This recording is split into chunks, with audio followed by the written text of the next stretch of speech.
kita ini kan sudah mendeklarasikan ya sebagai negara hukum. Artinya apa? Ya sebenarnya hukum itu hadir untuk apa? Membatasi kekuasaan yang biasanya Mas ini cenderung absolut. Kan itu.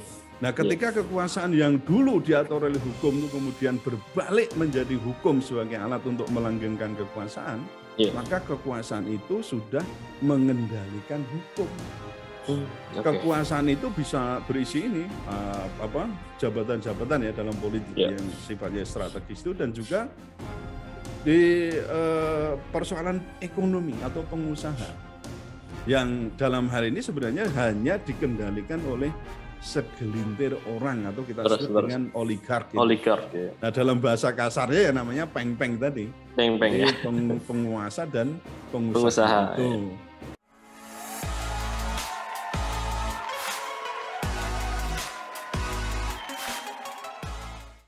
Assalamualaikum warahmatullahi wabarakatuh, Puan dan Tuan. Kembali lagi di segmen Tanya Profesor di channel yang radikal, ya, ramah, terdidik, dan berakal. Tetap seperti biasa, ada Prof. Suteki di samping saya. Assalamualaikum, Prof. Suteki. Waalaikumsalam warahmatullahi wabarakatuh. Alhamdulillah. Sarapannya sama gorengan nggak, Prof? Nih? Ini belum digoreng ini Mas pisangnya. Iya, karena kita mau... Ini minyaknya masih termasuk mahal meskipun tidak langka ya, tapi mahal sekali ini. Makanya Prof, kita mau bahas minyak nih Prof nih. Iya. Ya, jadi ada berita Prof, ini soal Mendag, Menteri Perdagangan ya, memohon maaf tak bisa kontrol mafia minyak goreng. Waduh. Ya, saya ambil dari CNN ya, CNN Indonesia. Jadi Menteri Perdagangan Mendag Muhammad Lutfi menyampaikan permohonan maaf karena pihaknya belum mampu menangani permasalahan minyak goreng. Nah, ini kemudian dikomentari Prof oleh netizen di Twitter @ronalvioleta ya. Negara nggak boleh dia tuh nulis kayak gini nih. Negara nggak boleh kalah lawan radikal katanya. Tapi ternyata kalah sama mafia pangan. Kebanyakan ngehalu radikal-radikal sih, musuh yang nyata jadi melenggang ya. Melenggang. Oke, ya. Prof. Suteki, sebetulnya bagaimana sih peran negara dalam melayani masyarakat soal kebutuhan tentunya, dalam perspektif hukum dan undang-undang, Prof? Ya, kalau kita bicara secara umum, tugas pokok negara itu kan sudah jelas termaktub dalam konstitusi kita ya, Undang-Undang Dasar 1945, yaitu untuk memajukan kesejahteraan umum, mencerdaskan kehidupan bangsa, dan ikut melaksanakan ketertiban dunia yang berdasarkan pada kemerdekaan, perdamaian abadi, dan keadilan sosial. Ini Mas, orang hukum itu ngomong harus lengkap gitu ya. Jadi saya nggak bisa jerempet-jerempet dok, nggak bisa. Nah, jadi konstitusi itu sebenarnya mengamanatkan pada pemerintah supaya penyelenggaraan negara itu bertanggung jawab penuh ya atas hak-hak yang dikatakan hak-hak sipil, politik maupun ya ekonomi, sosial, dan budaya dari siapa? Dari warga negara itu.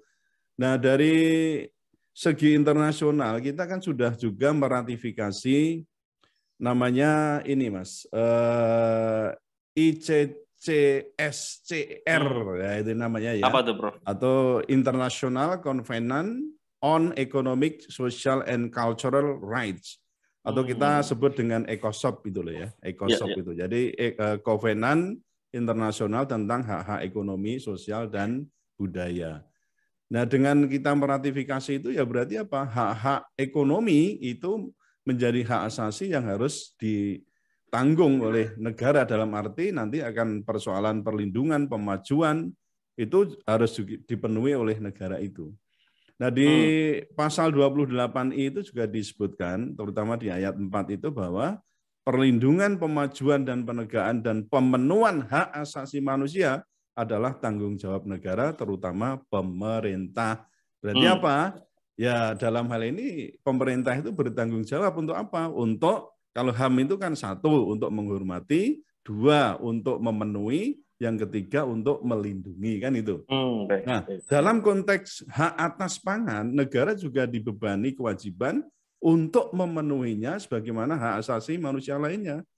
Negara ini dibebani kewajiban untuk memenuhi kebutuhan masyarakat akan apa? Pangan dan juga gizi yang terjangkau dan memadai. Nah, oleh karena itu, kalau misalnya negara itu mengabaikan, misalnya terjadi kelangkaan tapi justru tidak dilakukan segera operasi pangan atau mungkin juga menindak orang-orang yang terkait di dalamnya, itu bisa dikatakan ya merupakan pelanggaran hak asasi manusia. Gitu. Jadi, wah ini kalau dirunut lebih jauh lagi, ini kalau dalam keadaan yang meluas gitu ya, ini kalau meluas ya, itu bisa disebut sebagai pemusnahan generasi secara laten atau istilahnya itu silent genocide. Jadi kalau diterus-terusan gitu Mas, itu resikonya sangat besar sekali. Tapi dalam hal ini saya ingin menandaskan bahwa untuk menilai realisasi hak atas pangan di suatu wilayah, negara, atau di masyarakat itu memang ada 4 indikator. Yang pertama adalah ketersediaannya, jadi availability-nya. Lalu yang kedua adalah aksesnya, accessibility-nya. Kemudian yang ketiga penerimaannya, acceptability-nya. Dan yang keempat adalah kualitas, ya, tentang quality.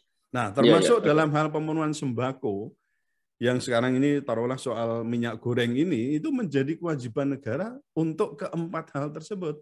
Jadi tata niaganya harus menjamin rakyat untuk memperoleh kebutuhan pokok secara terjangkau dan tidak menyerahkannya kepada mekanisme pasar yang lebih mengutamakan persoalan supply and demand toh itu. Iya, betul. Nah, kalau misalnya itu diserahkan pada mekanisme pasar, taruhlah dengan misalnya mencabut HET-nya untuk kalau minyak goreng kan untuk kemasan ya, untuk minyak goreng kemasan, itu sudah menyalahi dari prinsip apa? Konsep negara kesejahteraan atau kita sebut dengan welfare state itu. Lalu betul, pertanyaan kita ya, lah terus buat apa Kementerian Perdagangan itu ada?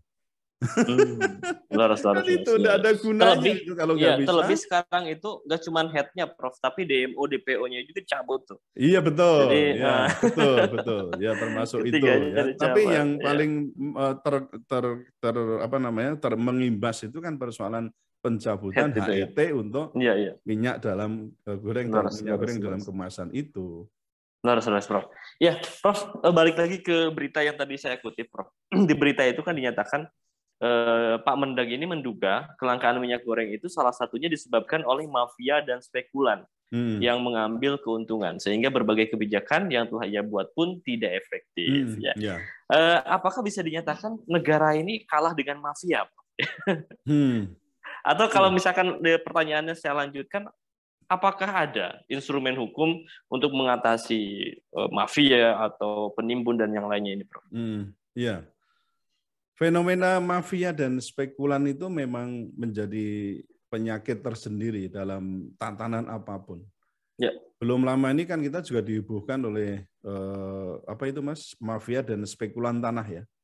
Iya kan, mafia tanah itu ternyata kan di mana-mana, dan itu pasti karena mafia melibatkan bukan hanya orang luar, maksudnya luar pemerintah, tapi justru juga melibatkan penguasa juga. Ya pemerintah itu. Nah, begitu pula di dunia perdagangan yang sifatnya itu liberal kapitalistik macam ini ya, karena berorientasi pada supply and demand plus profit oriented, maka dugaan mafia dan juga spekulan itu saya yakin ada benarnya. Mengingat khusus untuk minyak goreng yang baru kita bicarakan ini kan sebenarnya produksi kita ini kan cukup ya. Banyak analis ekonomi yang menyatakan produksi kita itu cukup gitu ya. Bahkan malah kita itu mestinya bisa mengekspor kan itu. Tapi ketika produksi yang cukup dan kemudian kita bisa mengekspor, kemudian justru kita menjadi kekurangan, itu kan ada masalah besar. Berarti di situ memang ada indikasi kuat terjadi namanya mafia dan juga spekulan. Nah, mafia dan spekulan inilah yang memainkan distribusi dan soal harganya dengan cara apa? Tadi menimbun untuk jangka waktu tertentu, sehingga terjadi namanya kelangkaan itu. Nah, akhirnya kan siapa lagi yang dirugikan? Ya rakyat. Ya rakyat sulit untuk mendapatkannya, bahkan terjadi antrian di mana-mana dan ada yang berujung pada kematian. Coba Mas. Ini kan wah ironis sekali gitu. Nah, kemudian penimbunan bahan pangan oleh mafia itu bukan maksud saya yang terjadi kok malah bukan tidak ditindak gitu loh. Dengan cara apa ya? Mestinya kan dipaksa untuk menjual secara wajar. Tapi malah kemarin itu dengan Permendak nomor 11 tahun 2022 itu ya, itu pemerintah malah menghapus tadi HET untuk minyak goreng dalam kemasan ya, serta apa? Menyerahkannya pada mekanisme pasar yang harganya bisa 2 bahkan mungkin 3 kali lipat lebih. Iya, Nah, jadi terbukti ini ya, jadi setelah HET dicabut itu kan lalu harga itu melambung, tetapi stoknya melimpah itu loh Mas. Kan aneh ini, ya kan? Aneh itu. Betul nggak ini? Stoknya melimpah, harganya tapi melangit. Nah, kalau dengan demikian ya bisa saya katakan jelas di sini tampak negara itu kalah dan dikalahkan oleh mafia dan spekulan minyak goreng tadi.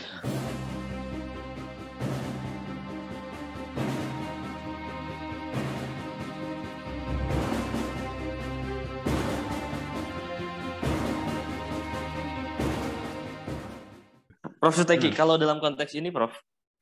Saya lanjutkan dulu ini yang boleh. hukumnya kan belum ya. Oh iya, nah, silakan. Jadi ternyata Mas, ini kita juga punya undang-undang perdagangan ya. Untuk siapa penimbun itu apakah dihukum atau tidak. Ternyata di Undang-Undang Perdagangan nomor pasal 107 itu disebutkan ada sanksi pidana untuk penimbun barang. Di pasal itu disebutkan pidana penjara paling lama 5 tahun dan atau pidana denda paling banyak 50 miliar jika menyimpan barang kebutuhan pokok dan atau barang penting dalam jumlah dan waktu tertentu pada saat terjadi kelangkaan barang. Nah, cuma sayangnya kan ini tidak ditegakkan, menurut saya kurang ditegakkan. Justru tadi malah diberi kesempatan HET cabut, wah akhirnya brul. Nah, itu ternyata tidak ada kelangkaan, cuma yang terjadi adalah kemahalan harga. Gitu. Betul. Oke, baik. Prof. Suteki, dalam konteks ini, Prof, menurut jenengan sebetulnya lebih bahaya mana, Prof, mafia atau radikal, Prof? Ya, kan narasinya selama ini kan radikalisme yang bahaya. Negara itu nggak boleh kalah lawan radikal, kan tadi dikritik seperti itu ya. Tapi ternyata sekarang kalah dengan mafia pangan ya. Menurut jenengan gimana, Prof, pandangan terkait dengan ini? Iya, kan itu juga menyangkut diri saya sendiri ya, soal radikal itu. Dan kita memang sangat sering ya mendengar pernyataan dari para pejabat negeri ini yang menyatakan bahwa negara tidak boleh kalah. Namun di sisi lain, pejabat itu juga mengutip ada gium dari Cicero yang berbunyi salus populi suprema lex esto, bahwa keselamatan rakyat adalah hukum yang tertinggi. Sebenarnya kalau dua hal ini digabung, bagus Mas. Negara tidak boleh kalah untuk apa? Membela rakyatnya yang sedang sengsara, kan gitu. Bener itu, gitu loh. Tapi ketika penggunaan prinsip ini salah, jadi negara nggak boleh kalah ketika misalnya menghadapi yang mereka sebut sebagai common enemy, atau namanya radikal itu tadi, radikalisme yang saya sering mengatakan ini obskur dan lentur. Artinya tadi sebenarnya halu gitu loh ya, halu. Itu persoalan yang halu sekaligus menjadi fobia itu tadi ya. Jadi sebenarnya itu tidak nyata dan kemudian juga hanya direka-reka dalam arti untuk menggiring orang-orang yang memang dinilai berlawanan, berseberangan atau berbeda pendapat dengan penguasa itu kemudian distempeli dengan radikal itu. Nah, dalam hal ini kok kenapa malah negara menggunakan prinsip tadi negara tidak boleh kalah itu? Itu kan tidak pas ketika tadi dihadapkan pada fakta yang jelas ketika mafia itu justru memainkan distribusi dan juga harga bahan pangan pokok tadi. Yang itu justru apa? Terbukti telah menimbulkan kesengsaraan rakyat. Ya kan tadi? Antrian yang katanya itu sudah dinilai itu Mas. Karena antrian dan macam-macam itu ternyata bisa merugikan rakyat itu sekitar 3, sekian triliun. Itu ada hitung-hitungan kemarin saya baca itu. Jadi karena rakyat harus antri, mestinya bisa bekerja kan gitu kan, mestinya bisa ini dan seterusnya itu dihitung-hitung 3 sekian triliun kerugian kita ini. Nah ini kan Belum lagi persoalan itu tadi yang meskipun 1-2 orang yang kemudian sampai meninggal dunia karena apa namanya? Karena antre ini Antrian. menunjukkan betapa apa namanya? Menyengsarakan ya adanya kelangkaan minyak goreng ini. Nah, saya malah berpikir kok kenapa sih dengan kenyataan semacam ini tetapi pemerintah justru terkesan belani mafia dengan menyerahkan kebijakan untuk mengatur mekanisme pasar yang dalam hal ini jelas itu di bawah kendali mafia. Nah, ini baik. Agak repot di sini ya. Jadi saya memang mencium kayak begitu ya. Ketika misalnya negara itu tidak lagi menjadi negara pemurah ya istilahnya itu negara benevolent, maka yang terjadi hubungan antara negara dan rakyatnya itu kan seperti konsumen dan produsen, Mas. Nah, produsen itu ya oligark itu ya, konsumennya rakyat kita ini. Rakyat. Nah, hubungan bisnis ya, Prof. Ya betul. Jadi produsennya itu adalah negara dan swasta. Dalam arti pemerintah ya, penguasa itulah ya, penguasa dan pengusaha gitu ya. Sedang konsumennya adalah rakyatnya sendiri. Nah, akhirnya apa? Ya kita bisa lihat bahwa kepengurusan dan penyelenggaraan negara ini hanya sebatas profit, bukan persoalan benefit. Nah, ini kan baik. Repot kalau tapi benar-benar terlihat ya, Prof, ya sekarang itu ya. Ya, tampak sekali di situ. Ya. Prof, kaitannya dengan itu ya, memang banyak orang sekarang itu yang menyebut kelangkaan minyak ini ya salah satunya ini merupakan buah dari karakter rezim peng-peng ya, rezim pengusaha penguasa kolaborasi keduanya itu. Bagaimana tanggapan jenengan soal keterkaitan antara rezim peng-peng ya dengan kebutuhan masyarakat ini, Prof? Ya, kita perlu ngomong ini soal kenapa peng-peng itu muncul itu ya. Jadi kita ini kan sudah mendeklarasikan ya sebagai negara hukum. Artinya apa? Ya sebenarnya hukum itu hadir untuk apa? Membatasi kekuasaan yang biasanya, Mas, ini cenderung absolut. Kan itu. Nah, ketika kekuasaan yang dulu diatur oleh hukum itu kemudian berbalik menjadi hukum sebagai alat untuk melanggengkan kekuasaan, maka kekuasaan itu sudah mengendalikan hukum. Kekuasaan itu bisa berisi ini jabatan-jabatan ya dalam politik yang sifatnya strategis itu, dan juga di persoalan ekonomi atau pengusaha yang dalam hal ini sebenarnya hanya dikendalikan oleh segelintir orang atau kita sebut dengan oligark.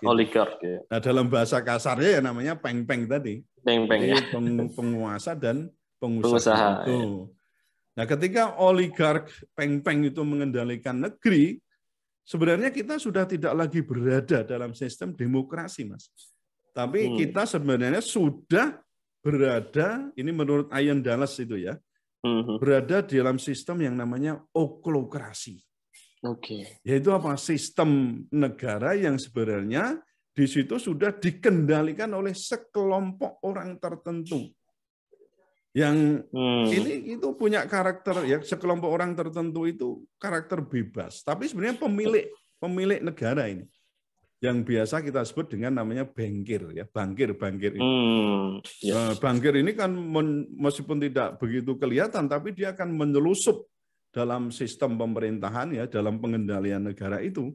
Dia justru yang memainkan trias politika yang itu, Mas. Jadi apakah itu legislatif, eksekutif, yudikatif, itu justru dimainkan oleh bankir yang tadi tergabung dalam sistem kekuasaan yang kita sebut dengan oklokrasi. Nah, ini kalau kita lihat dari sisi sejarah dulu, misalnya terjadi di Inggris itu ada kejadiannya bagaimana sampai raja itu tersandra oleh hutang, oleh bankir ini. Akhirnya apa? Ya bankir ini sebenarnya yang mengendalikan kerajaan itu, Mas. Nah, ya tadi ya, jadi istilahnya demokrasi itu sudah berubah menjadi oklokrasi. Dan oklokrasi inilah yang menopang berdirinya oligarki. Yang tadi merupakan gabungan dari apa? Peng-peng itu tadi gitu. Nah, akhirnya dengan demikian kan kita bisa memprediksikan ya, dengan situasi semacam ini penyelenggaraan kebutuhan masyarakat pun itu akan dikendalikan oleh peng-peng yang jahat tadi, bukan oleh namanya negara yang tadi di depan saya katakan benevolent, negara pemurah. Benevolent. Ya kan, Benevolent. mestinya kan negara benevolent ini justru yang harusnya mengurusi, meriayah rakyatnya, menyejahterakan rakyatnya, kan begitu. Bukan justru sebaliknya, negara ini dikalahkan oleh mafia peng-peng tadi gitu. Benevolent ya, satu kosakata yang negara pemurah istilahnya. Iya. Intinya itu negara itu bapaknya rakyat. Jadi memang bertugas untuk bagaimana bertanggung jawab mensejahterakan rakyatnya itu. Baik, ya. Iya. Luar biasa Prof. Suteki ya. Terima kasih atas jawaban-jawaban dari pertanyaan. 4 pertanyaan saya ajukan ini, Prof. Luar biasa, ya. Artinya memang sulit untuk menemukan titik temu ya, Prof, ketika negara itu sudah lebih kalah oligarki ya. Karena justru ownernya itu kan oligarki ini. Kalau sudah ke okolokrasi itu owner negara itu oligarki, bukan rakyat lagi. Betul. Nah, oligarki tadi kita gabungan dari penguasa dan pengusaha. Kalau ini sudah, itu ya. Dan ini sudah terbukti, Mas, karena dalam sistem demokrasi kita ya, taruhlah yang terbukti itu kan di pilkada. Ini sudah terbukti baik oleh ICW maupun Pak Mahfud MD itu menyatakan bahwa 80% pilkada itu didanai oleh cukong yang namanya oligarki itu. Nah, kalau sudah begitu kira-kira gimana? Mau persoalan rakyatnya, pemerintahannya macam-macam, ya otomatis di bawah kendali ini. Karena apa? Penguasa itu justru merasa berhutang kepada pengusaha, gitu loh. Mau gimana kalau sudah begini? Maka kayak saya waktu di Jakarta kemarin saya katakan, mau dengan presidensial threshold 0%, mau siapapun calon presidennya, ketika di baliknya itu ada oligark, kita nggak akan bisa berubah. Nah, gitu. Iya, harus ya. Luar biasa ya. Oke, Prof. Suteki, terima kasih. Puan dan Tuan yang menonton ini juga terima kasih atas waktunya. Stay tune terus di channel Prof. Suteki dengan menonton video-video kami sebelum-sebelumnya. Karena kita akan senantiasa mengulas isu-isu viral secara radikal. Ramah, terdidik, dan berakal. Iya, jangan lupa juga untuk like, comment, share, dan juga subscribe channel ini. Dan terima kasih. Ya. Terima kasih juga Prof. Suteki. Ya, sama-sama. Pamit undur diri. Assalamualaikum warahmatullahi wabarakatuh. Waalaikumsalam warahmatullahi wabarakatuh.